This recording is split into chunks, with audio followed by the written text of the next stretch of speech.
আজকের পর থেকে যদি কেউ এটা করে 2 লাইনের গাছও বানবেন, বান্ধার পরে আমরা ফোন দিয়ে আগে আগে মনে করেন যে কুত্তা মারে বাইরাম, এরপরে মনে করেন যে তারা চালান দিলাম।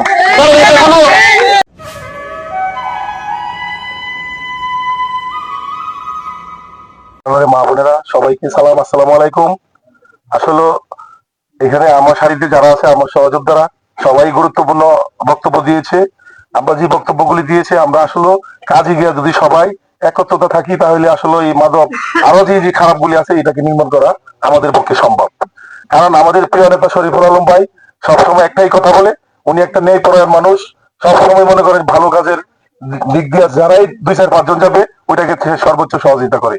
আর বিশেষ করে মাদকের ব্যাপারে তার তার হলো জিরো টলারেন্স, ওইটাকে কোনো ছাড় নাই।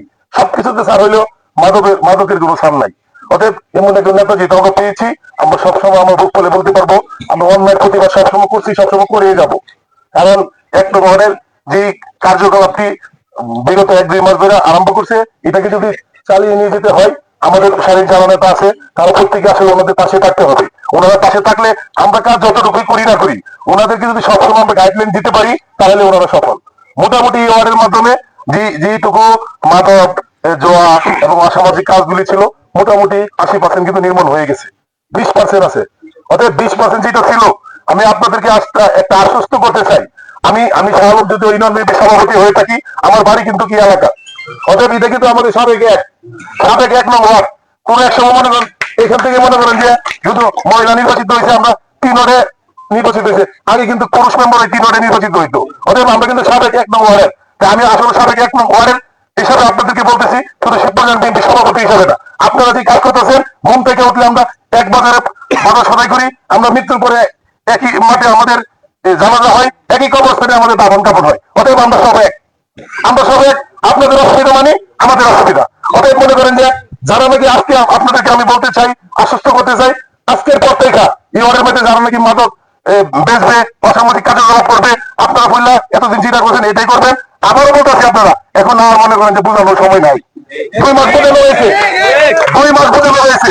আজকের পর থেকে যদি কেউ এটা করে 2 লাইনের গাছও বানবেন, বান্ধার পরে আমরা ফোন দিয়ে আগে আগে মনে করেন যে কুত্তা মারে বাইরাম, এরপরে মনে করেন যে তারা চালান দিলাম। এটা মনে করেন যে কোনো দুশ্মনী শত্রুতা আমি বাড়ি ঘর উদ্ধার করার লেগে আইসি না। আইসিলে মনে করেন যে আমার ঘরে যদি আমার একটা ছেলে, আমার একটা ভাই যদি মাদকা আশ্বস্ত হয়ে যায়, পুরো ফ্যামিলি ধ্বংস। অতএব আপনাদের ভালোর জন্য আমরা আসছি, অতএব আপনারা ভালোর জন্য যেটা আছি। আজকের পর থেকে কেন মনে করেন এগুলো করে আপনারা আছেন সবাই কিন্তু জানেন। আজকে গিয়ে মনে করেন যে ওদিকে শুধরাবেন, যদি শুধরাতে না পারেন, এই হেসারও কিন্তু আপনাদের আসবে, এই হেসারও আপনাদের আসবে। কারণ আমাদের 20 জন ছেলে পেলে আমরা দায়িত্ব দিয়েছি, তারা স্বেচ্ছায় যে বয়সে তারা মনে করেন যে কিছু আরাম আয়েস করার কথা, বিদেশ থাকার কথা, কর্ম করার কথা, এটা নিজ দায়িত্বে আপনাদের শান্তির জন্য ওনারা দায়িত্ব নিয়ে দায়িত্ব পালন করতেছে। সারা বছর কি ওনারা করবে? সারা বছর করবে?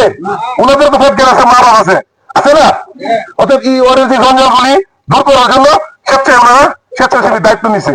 আমরা আপনাদের পাশে আছি, সেটা এরকম না, কিন্তু কতদিন করবেন? আমরা সেদিনে নিশ্চিত হব যেদিন নাকি মনে করে মানুষ বলবো যে ওরে আসলে কোনো মাদকারী ঝামেলাগুলি ছিল, এখন আর নাই।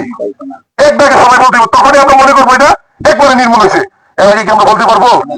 অতএব আজকের পর থেকে আপনাদেরকে আবারও আশ্বস্ত করতে চাই, যত ঝড় যাত্রা আপদ বিপদ, অর্থ বলেন, শক্তি বলেন, যা কিছু করা লাগে আপনাদের পাশে থেকে আমরা করবো ইনশাল্লাহ। এই অঙ্গীকার করে আমি আমার বক্তব্য শেষ করছি। ধন্যবাদ সবাইকে। আসসালামু আলাইকুম।